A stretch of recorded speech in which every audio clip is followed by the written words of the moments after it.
Seja bem-vindo, o programa Corta está no ar. Essa é uma produção dos alunos de Comunicação Social da Univates. O programa mostra os trabalhos produzidos pelos alunos durante o curso.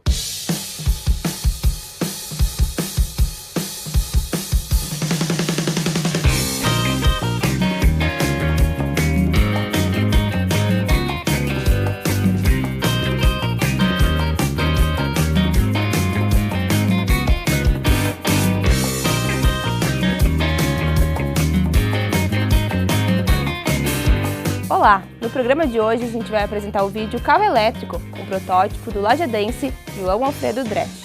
A história foi inspiração para um exercício da disciplina de TV e Estágio 1 no primeiro semestre desse ano. A Bruna conversou com Eduardo Eggers, que fez parte da produção do vídeo. Vamos conferir. Eduardo, conta um pouco pra gente então como foi a produção da pauta, a escolha da pauta. Eu e meu colega Vinícius, nós tivemos a ideia de fazer a pauta sobre o carro elétrico porque é um diferencial, um produto diferente que tem aqui em Lajeado. Uma pessoa que não estudou especificamente para isso produziu um carro elétrico, que é uma inovação que tem muito pouco no Brasil de uma forma geral. Então nós achamos interessante trazer esse assunto à tona, fazer uma matéria e descobrir por que ele trouxe, por que ele teve essa ideia. E além disso, teve uma novidade, um fato novo nessa reportagem, que foi a procura dele por produzir em série esse carro elétrico. Também é uma questão que nós abordamos em nossa matéria. E além de trazer isso, além de simplesmente entrevistar ele, nós trouxemos uma professora da área ambiental para falar sobre de que forma o carro elétrico impacta ou não no meio ambiente. Também um professor que é coordenador do curso de Engenharia Mecânica da Univates, explicando um pouco como funciona isso, e uma socióloga para dizer como uma pessoa atualmente, pelas atuais condições financeiras das pessoas, pode produzir o seu próprio carro. Eduardo, e a gente quer saber também como foi a produção, né? Como que deu certo, o que não deu certo na produção do vídeo. Nós tínhamos a expectativa de conversar com a família dele, com as filhas, com a esposa dele, para explicar um pouco como foi naquela época, em 2010, quando ele começou a produzir o carro elétrico. Só que, infelizmente, elas não quiseram falar, nenhuma delas quis se manifestar. Elas deram entrevistas para grandes redes nacionais, mas também disseram que foram praticamente forçadas a fazer isso.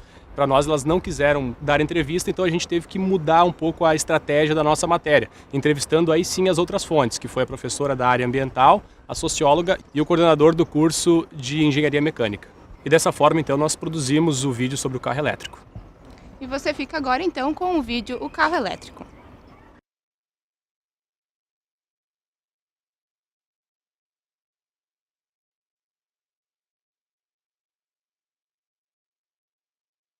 O Brasil possui uma frota de 35 milhões de veículos, mas apenas 2.200 dos licenciados são elétricos. Faltam infraestrutura e políticas públicas para incentivar o setor. Em meio a esse cenário surgem protótipos, como o do lajadense João Alfredo Dresch. Ele montou o próprio carro e agora busca espaço em um mercado altamente competitivo. Entre os anos 70 e 80, a cena rock alternativa fazia surgir o conceito do it yourself, em bom português, faça você mesmo. Com o desenvolvimento da tecnologia e a proliferação de informações, a moda se alastrou. Hoje, com a internet, chovem tutoriais para os mais diversos assuntos, como decoração, jardinagem e culinária. Mas você já imaginou produzir o seu próprio carro? Foi o que fez o aposentado João Alfredo Dresch de Lajeado, no interior do Rio Grande do Sul. Sem nenhuma formação em ensino superior, o aposentado criou o seu mini carro elétrico. Isso é uma história, cara. Isso não é nem uma história, isso é uma novela. Eu estive na Itália em 2009, passeando com a família toda, e fui rodando na Itália com esse carro aí. Aí eu digo, eu vou fabricar esse carro. Aí minha filha estava junto e ela, pai, se fizer eu te ajudo. Aí voltamos da Itália em 2009, em novembro de 2009, e em janeiro de 2010, ela me empresta tem um dinheiro sobrando. Tá aqui o dinheiro. Hoje, a maior frota de carros elétricos per capita do mundo é da Noruega, com cerca de 9% do total. Entre as vantagens oferecidas no país nórdico estão a isenção de impostos de importação e de taxa de licença, estacionamento e pedágio gratuitos, além da possibilidade de uso de faixas exclusivas para ônibus. Eu sempre fui curioso. Conhece o curioso? Multiplica por 10. Ou multiplica por 100. Eu sempre gosto de saber as coisas, por que funciona, tá? Eu pego uma coisa de vez em quando que não pego, digamos, uma peça eletrônica, mecânica aí. Eu quero saber como é que funciona aquilo lá, digo, pô, como é que começou isso aí, como é que o cara bolou isso aí, tá? Me deu dinheiro, comprei as rodas, comprei o que precisava do carro, mas eu não sabia que tipo de botar, que roda, que tipo de botar, não sabia o que ia botar freio, não sabia, eu queria botar freio a disco nas 4 rodas, é um carro moderno já. Aí quando foi na hora de botar a pista de freio a disco nas 4 rodas, a pista não entrava porque as cubas eram muito pequenas, aí tive que trocar as rodas, botei aro 3, hoje tem aro 3 no carro. Quando tem uma coisa para te copiar é fácil, né? Quando não tem nada é ruim, né? Para a empreitada, João contou com a ajuda de um amigo que trabalha com chassis de carros. Nós levamos mais ou menos, acho que uns 4, 5 meses fazer o chassi do carro. Aí tinha posto o motor com corrente, tive que experimentar o carro com motor de 3 CV, né? Não andou o carro direito. Aí tive que botar um 5 CV no carro, o que está até hoje no carro, né? Aí depois eu tive que fazer a parte da carroceria. Aí fiz tudo que vocês estão vendo aqui do carro até hoje foi feito de madeira. Fizemos de madeira todo o carro, para depois fazer a parte de fibra. Aí fizemos de madeira, engessamos o carro, gastei 2 sacos de gesso em cima do carro, gastei 8 latas de cera para passar em cima do gesso, para não grudar a parte da fibra, né? Aí conseguimos tirar a cópia. Com 78 dias, eu e o carpinteiro fazendo a parte do carro. Essas linhas do carro, essas linhas de carro aqui, o carpinteiro tem que ser muito bom para fazer isso aí. Aí depois que o carro estava pronto, eu não sabia que farol ia pôr no carro, não sabia que para-brisa ia botar no carro, não sabia de nada, porque eu não tinha parâmetro. Quando aprontei o carro, tá tudo pintadinho o carro, eu não conseguia entrar no carro porque as portas do carro eram muito pequenas. Eu tive que cortar o carro no meio, fora, fiz 2 partes do carro e emendar 15 centímetros do carro, os ferros embaixo e em cima e fibrar todo o carro, não pintar todo o carro. Eu não conseguia entrar no carro porque eu sou pequeno, tenho 1,68 m. Mas é o primeiro, não adianta. Aí depois eu terminei o carro, digo, bom, que para-brisa eu vou pôr no carro? Aí comecei a procurar por aqui os para-brisas de automóveis, não achei nenhum igual pro carro aqui. Aí fui nos caminhões, e achei do caminhão Scania. Aí tivemos que cortar o para-brisa do caminhão Scania. Comprei o para-brisa novo, cortamos, no primeiro cortar quebrou. Comprei mais um, botamos no lugar até hoje.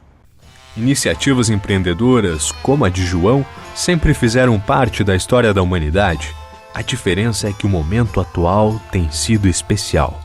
A tecnologia facilita que os conhecimentos sejam divulgados, haja uma democracia dos conhecimentos, de maneira que as pessoas têm mais facilidade de acesso aos conhecimentos e, nesse sentido, penso que se explica essa questão de uma pessoa poder fazer um carro sozinho, sem nenhum outro conhecimento, só com a possibilidade de adquirir as ferramentas, que são ferramentas que, na atual conjuntura econômica e cultural, são acessíveis. E o conhecimento cada vez é um elemento mais forte do desenvolvimento da sociedade.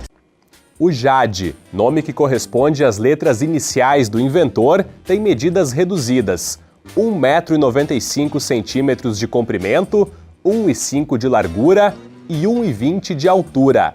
O motor tem potência de 5 cavalos, alcançando velocidade máxima de 60 km por hora. As 14 baterias precisam de 2 horas e meia de recarga para proporcionar 2 horas de funcionamento do carro. Depois de pronto, a repercussão do primeiro JAD foi grande. O mini carro elétrico de João virou a sensação da cidade de Lajeado. Eu não conseguia andar com o carro no começo, tá? Porque todo mundo mandava parar o carro para tirar fotografia. Da onde tu importou, o que houve, quanto você pagou? Mas isso não é fabricado aqui, não, isso é importado, é do Japão, tá? Digo, não é do Japão, foi eu que fabriquei. A maioria tem muita gente hoje, até hoje, não acredita que foi eu que fabriquei o carro, né? Eu levei para a praia, então eu vou te contar, né? A praia fazia um fila para tirar fotografia. Se eu ganhasse R$1 cada fotografia, tinha pago uns 20 carros, né? Mas não pense que é simples construir um carro. Para se ter uma noção de como é a produção de um automóvel, na Univates são 15 estudantes de engenharia voltados para a projeção e construção de um veículo off-road para o Baja, uma competição entre universidades. O engenheiro mecânico Carlos Lagman orienta a moçada e fala sobre os requisitos para a construção de um automóvel. O primeiro ponto seria levantar quais são os requisitos deste veículo, tá? Aqui, por exemplo, no veículo Baja, nós temos uma legislação específica que nós precisamos seguir. Nós temos 100 páginas de norma da SAE, que é a Sociedade dos Engenheiros Automotivos. Se fosse criar um veículo para ser utilizado na rua, eu tenho que atender outras normas, que são as normas do Detran.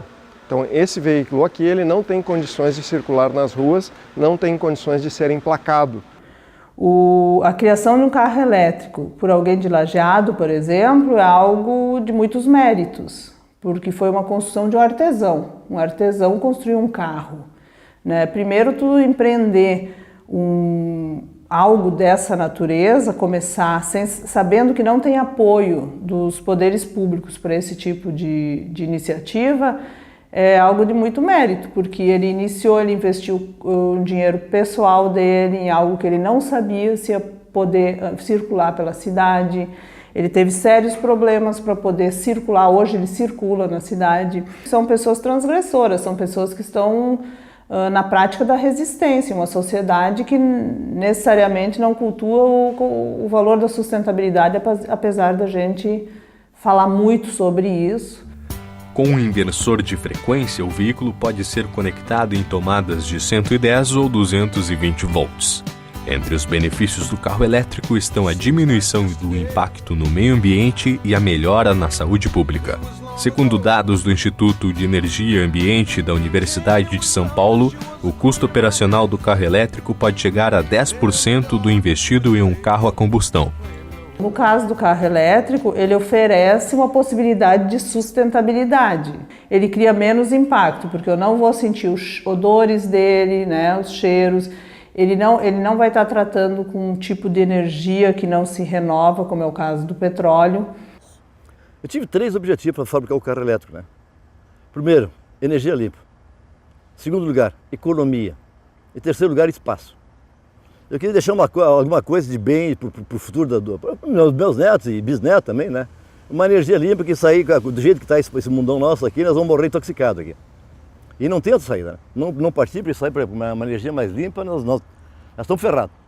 Mas ele também cria impactos, né? Porque para a construção de hidrelétricas a gente tem vários tipos de impactos. A mata vai abaixo, isso também cria gases no ar, só que elas estão muitas vezes longe da gente e a gente não percebe isso. Então, não tem como não criar impacto, né? Os carros elétricos, eles possibilitam um menor impacto. Para o futuro, os planos de João são ambiciosos. Quero botar fábrica, eu já estou com o chassi do carro praticamente pronto, já está na reta final. Depois vamos partir para a parte da fibra, na parte da carroceria do carro, com bag, ABS. Mas eu não quero concorrer com ninguém. Eu quero botar, ter o meu espaço aí, tudo direitinho, fabricar, digamos, 100 carros por mês, aí, ou 200 carros por mês. E o resto depois é consequência. Depois é só detalhezinho para acertar e... No primeiro JAD, o investimento total foi de R$40 mil, valor bem inferior aos R$200 mil, preço médio de um veículo semelhante no Brasil. O principal entrave do carro elétrico é uma velha conhecida do brasileiro, a carga tributária.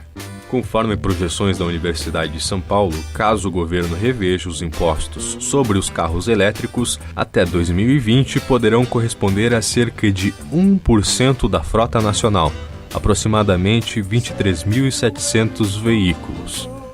Apesar das vantagens apresentadas com relação aos veículos convencionais, infelizmente o carro elétrico ainda parece coisa do futuro. Aí nós temos questões mais políticas ou financeiras do que realmente técnicas. Por exemplo, alguém inventa um supermotor movido a água. Será que isso é de interesse dos grandes grupos? A gente sabe que os grandes grupos têm lá nas suas... os acionistas lá nas mesas diretoras, muitos donos de empresas de extração e purificação do petróleo. Será que é de interesse dessas grandes empresas ter um veículo que não utilize petróleo para sua locomoção? Então tem muito que se modificar. Isso é um processo e é uma mudança de mentalidade que vem com o tempo. As coisas vão acontecer, mas vai depender da sociedade estar estimulando isso a acontecer. Energia limpa e sustentabilidade. 2 marcas do carro elétrico que contribuem para a saúde do planeta. A poluição cede espaço para a pureza do ar E o barulho é interrompido por um motor silencioso. Teria tudo para dar certo, mas ainda faltam condições estruturais e incentivos. Em meio a um sistema movido pelo petróleo, qualquer mudança pode ser ameaçadora.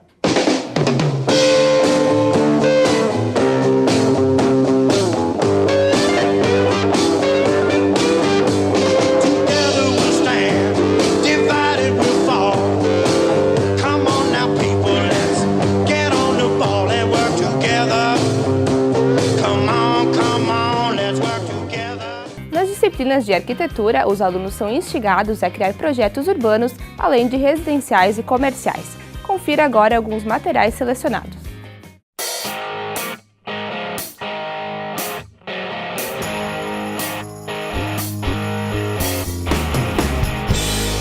O trabalho que você está conferindo foi realizado pela diplomada do curso de Arquitetura e Urbanismo da Univates, Franciele Tesser. Projetou um conjunto habitacional de interesse social como parte de seu trabalho de conclusão de curso. Para o projeto da construção, que contempla blocos residenciais, uma escola de ensino fundamental com ginásio e também uma creche, Fernanda utilizou como base um terreno localizado no bairro Santo Antônio, em Lajeado.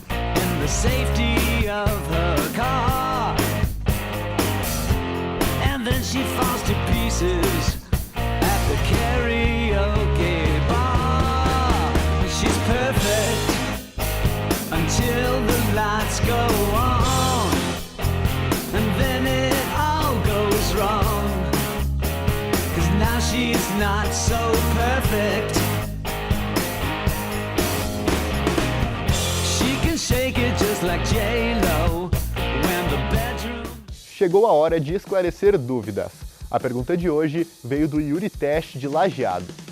Ele quer saber quais os programas mais utilizados para a edição de vídeos?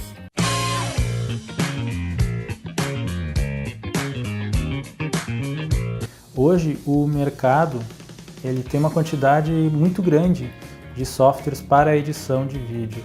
Então existem diversos softwares gratuitos, existem os softwares que vêm com o próprio sistema operacional do computador, como é o caso do Movie Maker ou então do iMovie, mas também existem softwares que são bastante conhecidos no mercado audiovisual, que são utilizados profissionalmente, como é o caso do Final Cut Pro, do Adobe Premiere ou então da Video Media Composer.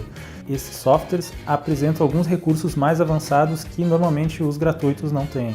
Além desses programas para edição de vídeo, ainda existem outros que são utilizados para definir a cor, ou seja, às vezes eu preciso tratar melhor a cor, deixar ela mais uniforme durante o meu audiovisual. Então são softwares específicos para cada função, desde a hora da decupagem até a hora da montagem e até a finalização e esse ajuste fino de cor. Então cada software tem uma determinada função dentro do processo de edição e montagem de um audiovisual. O programa Corta termina aqui. Nós voltamos na semana que vem. Até lá! Até lá!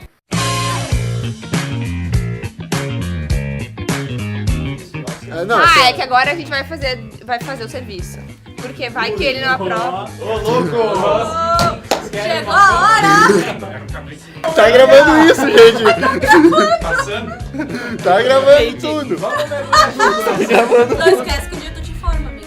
De TV e estágio 1 no primeiro semestre desse ano. Bruna conversou com o Eduardo Eggers, que fez parte da produção do vídeo. Vamos conferir. Eu dei um sorriso bem falso. Vitória foi inspirada. O que tu falou? De novo, porque ele apareceu atrás da Bruna. Ó, só porque você tem. Vamos lá. Vamos conferir. Eu esqueci de olhar. Não tem problema. É, que faltou a serpente. Ei, terminou finalmente. Tá, vamos de novo. De novo, tá. Animação.